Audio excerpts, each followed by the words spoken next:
faire de la cuisine avec Jean-Yves. Bonjour Maëlys. Bonjour. Donc merci à Jean-Yves de nous avoir invités dans sa cuisine. Alors ici on se trouve, tu vois, aux terrasses de Saint-Paul et on va faire une cuisine à base de châtaigne puisqu'on est dans le cœur des Cévennes, bien entendu. Ok. Alors, tu veux qu'on commence? Donc on va commencer tout de suite. Bon, alors pour cette recette, tu vois, elle est toute simple, facile à réaliser.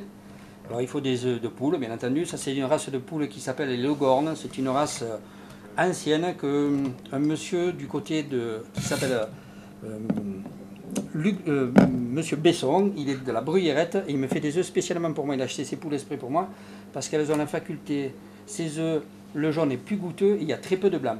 Ensuite, on a bien sûr besoin de farine de châtaigne et on a besoin un peu de crème de châtaigne. Voilà. Et pour finir, on rajoutera un peu d'huile d'olive. Donc maintenant, ce que tu vas faire, tu vas casser les œufs là dans ce cul de poule et tu mettras les déchets là-dedans. Alors je te montre. Tu vois, les œufs, normalement, on les casse comme ça. Tu prends un pour taper l'autre. Voilà. Tu essayes? À toi.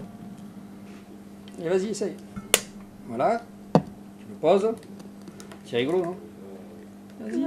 Pouf. Et tu le mets à côté. Donc tu fais les 6 comme ça. Ça te plaît ça, ouais. Allez. Mais quand on voit comme ça, on dirait que c'est des œufs en plastique. Ouais, c'est vrai. En fait, c'est la variété de la poule qui fait que...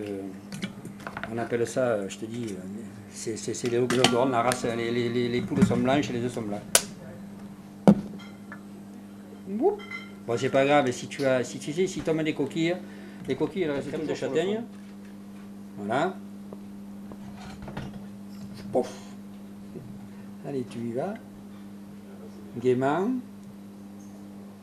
En fait, tu vois, comme la crème de châtaigne elle est très sucrée, on ne va pas rajouter de sucre dans cette recette. Voilà. Donc après, si tu veux, tu peux l'essuyer un peu voilà, sur le bord. J'en mets toujours un peu plus, moi, pour... Tu vois, voilà. Tu vois, l'histoire de la maryse, c'est de faire le geste comme ça. C'est un appareil qui sert à tout récupérer. Voilà. Et après, on le met juste un peu sur le bord comme ça. Voilà. Donc maintenant, là, tu reprends le fouet, tu mélanges la main. Faut pas avoir peur, tu vois, là, il faut, voilà. Ça y est. Ça prend une tournure, là. Bon, ça te plaît? C'est simple, ça, hein? Et tu es obligé que ce soit, on appelle ça, il faut que ça soit homogène. Il faut que l'œuf soit bien mélangé à la crème de châtaigne. Il faut que ça ait la même couleur partout. À peu près, voilà. Donc après, une fois que c'est un peu lié, tu peux aller, si tu veux un peu plus vite, tu vois, ça va. Voilà, mettre un peu les doigts. La pâtisserie, c'est bien parce que il faut se mettre un peu de la farine. Tu vois? Il faut se salir les doigts. Exactement.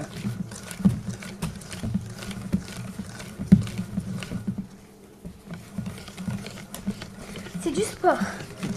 Ouais, ça peut dire presque ça. C'est un peu du sport. Bon voilà, là c'est pas mal. Hein. Donc maintenant on va rajouter. Alors tu sais, on va dire quand même c'est une recette un petit peu dans la. Je vais t'essuyer parce que je fais des bêtises, mais qu'est-ce que tu veux. C'est une recette un peu sans gluten. Donc tu vois, on rajoute, comme il n'y a pas de matière grasse, on ne met pas de beurre, donc c'est sans lactose. Donc on va rajouter de l'huile d'olive. Alors on en met à peu près 50 grammes pour ce qu'il y a. Donc tu sais, voilà le flacon il fait 200 grammes. On va rajouter encore un peu, là voilà, on doit être bien. Et donc là maintenant, tu mélanges avec l'huile d'olive. Donc ça c'est une huile d'olive bio. Tu vois, on est dans la farine elle est bio. Ici, la crème de marron, enfin de châtaigne, elle vient de la Melouse. C'est un petit village à côté. Ouais, voilà. C'est toujours bien d'avoir des trucs bio. Bah ouais, c'est toujours bien. Donc maintenant, là, on est pas mal. Alors tu vois, on tapote un peu ça. Là, on va refaire travailler la maryse dans le sens où, tu vois, voilà, on prend le plat comme ça. On va bien racler. Voilà, bien les bords pour bien finir de tout mélanger. Comme ça. Bien fine, tu vois. On va poser ça là derrière. On prend un tout petit peu d'huile d'olive, tu vois, tu en mets très peu. Pour pas que ça colle après. Ouais, on en met un peu. Ouais. Et tu vas voir, on va faire ça avec un pinceau, puis on essuie après. Bon, il y en a qui les beurrent, mais nous, comme on veut que... Bon, mais on a fait un truc sans gluten. Et... Tu veux prendre le pinceau? Tu y vas, tu badigeonnes. Et tu remontes sur les bords, voilà. Tu fais tout. Voilà. Alors là, tu vois, ça s'appelle un pochon. Alors un pochon, c'est une histoire c'est une louche avec une certaine quantité. Donc celui-là de pochon, je crois qu'il doit faire de 50 grammes ou tout comme ça. Alors tu prends le pochon, tu vois, tu le fais à ras, tu le mets sur le bord, hop, et tu le verses complet. Ah ouais, ça fait tout juste en fait. Voilà, ça me fait un pratiquement. C'est pour ça que je te dis un pochon c'est une mesure. Allez, à toi. Donc tu les remplis tous, puis après, alors on va démarrer le four pour qu'il chauffe. Et ça va partir. C'est peut-être la farine qui me va. Voilà.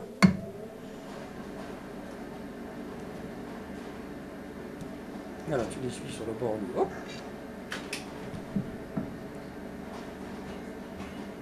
Puis après, ce soir, on les goûtera quand même. Hein. Oui. Ouais, ça va assez vite. Tu me dis si tu veux que je t'aide, mais bon. Je vois que tu te débrouilles bien. Je vais te garder peut-être. Tu sais qu'il me manque du monde l'été. Ah bon, ça serait bien. Moi, ça me dérange pas. En plus, ici, tu es à la montagne, tu serais au frais. Quand en bas, il fait chaud. Et si tu veux, je vais te le tourner comme ça.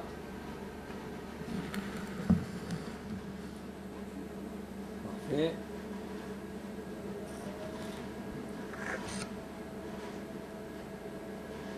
C'est bon? Tu tiens pas? Oui. On est bien là. Hein. Bon, alors, tu vois, après, on va ouvrir le four. Hop.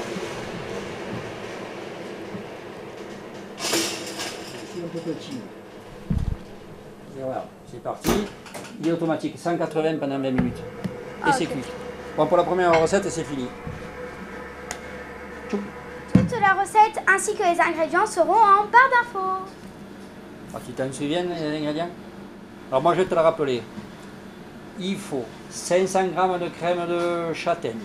Il faut 6 œufs, une pincée de sel, 50 g d'huile d'olive et 70 g de farine de châtaigne tamisée. Très important pour pas que ça fasse des grumeaux, tu sais. Sinon, dans le gâteau, il va y avoir un gros morceau de châtaigne de farine et c'est sec, c'est pas bon. Non, c'est pas bon, c'est pas bon. Ah, on a dit que c'était pas bon. Bon, voilà.